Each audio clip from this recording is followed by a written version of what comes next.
Bonjour Jean-Renaud Delisagaray. Oui. Merci de nous accorder un entretien pour nous présenter un livre dont vous êtes co-auteur, Nous, pères qui sommes sur Terre, aux éditions Artege. On ne naît pas père, on le devient. Euh, Comment est né ce recueil de témoignages? Alors pour moi, je pense que l'idée est assez originale. Elle regroupe 12 pères de famille, pas que pères de famille d'ailleurs, qui ont été confrontés à une problématique par rapport à la paternité, mais selon 12 angles différents.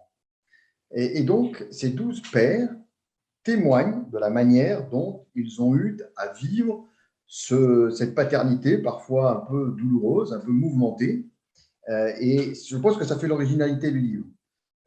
C'est 12 histoires un peu exceptionnelles ou un peu qui enseignent sur le rôle du père et comment on peut affronter des difficultés que beaucoup peuvent affronter. Si on devait commencer par une de ces histoires, un livre, ça se grignote, un recueil comme ça, par laquelle nous invitez-vous à commencer?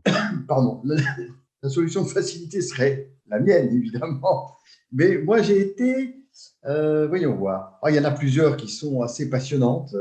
La plus originale, c'est pas un père de famille, c'est un père tout court, un père religieux qui est tombé, par exemple, dans l'alcoolisme et qui raconte comment il s'en est sorti.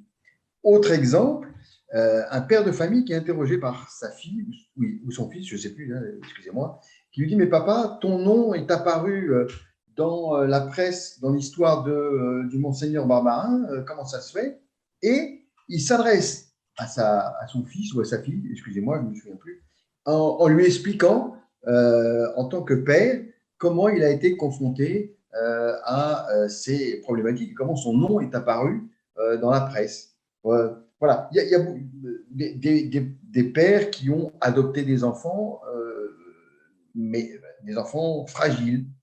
Voilà, il y en a en fait, il y a tous les sujets et je pense que ça peut intéresser beaucoup de lecteurs parce que de la diversité des témoignages. Alors, il y a des convictions dans ce livre, Nous, pères qui sommes sur Terre.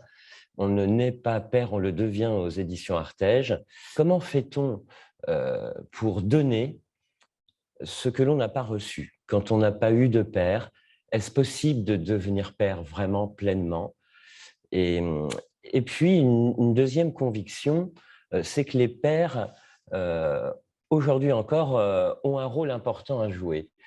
Euh, Que pouvez-vous nous dire sur ces deux convictions qui traversent le livre? Alors, me permettez-vous de parler dans un tout premier temps simplement de mon cas précis, parce que c'est encore là où je peux le mieux m'exprimer. Mais c'est encore un autre exemple. Pareil, pour moi, est apparu un fils naturel. J'étais marié, j'avais 2 enfants, et est apparu dans ma vie un fils naturel qui avait 17 ans et qui habitait à l'autre bout du monde, au Chili. La question: comment peut-on reconstruire une relation de paternité alors qu'on ne connaît pas l'enfant, qu'il est de cultures différentes et qu'il habite à l'autre bout du monde? Voilà. Et donc, dans mon témoignage, je décris la manière dont j'ai été confronté à cette difficulté et donc comment j'ai réussi à construire, a priori, cette relation de paternité, pas facile à construire de scratch. Voilà. Effectivement, les pères aujourd'hui, la paternité, elle est pas facile à assumer, voire attaquer. Euh, je pense que dans ce livre,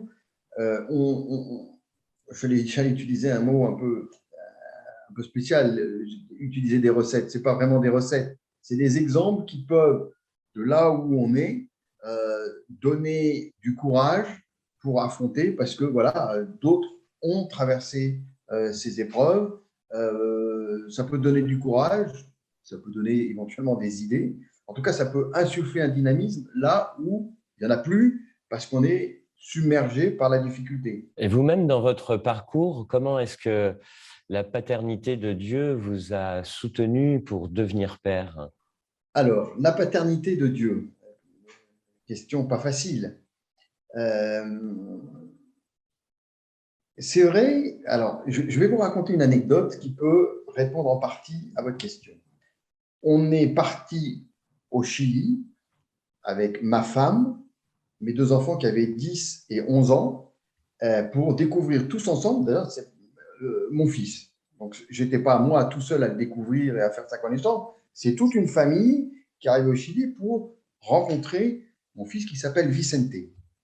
Lui avait 17 ans et mon fils, ma fille et mon fils avaient à l'époque 11 et 12 ans. Ils parlaient évidemment pas ni anglais ni espagnol et mon fils ne parlait pas français.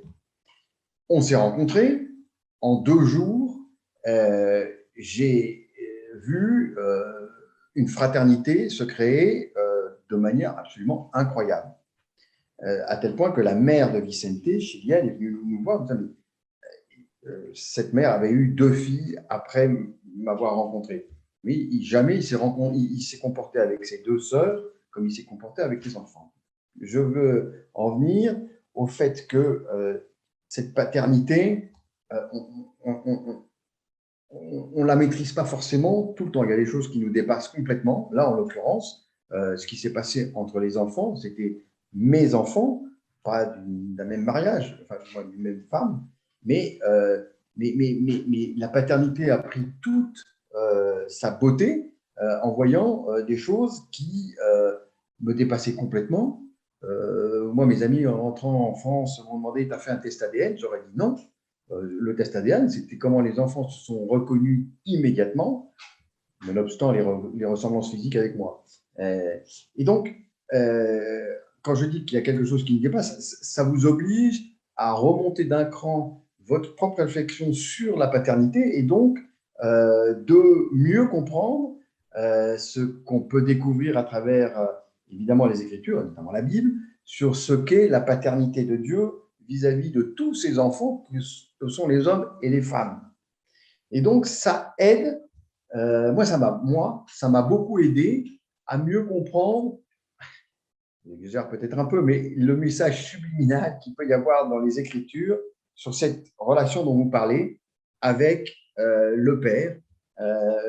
Encore une fois, parce que ce que j'ai vu de cette paternité, de ma paternité vis-à-vis de ses enfants, m'a ébloui, m'a ému au fond de mes entrailles. Je me suis dit, ben, c'est pareil. Le Seigneur, avec tous ses enfants, il a cette même relation viscérale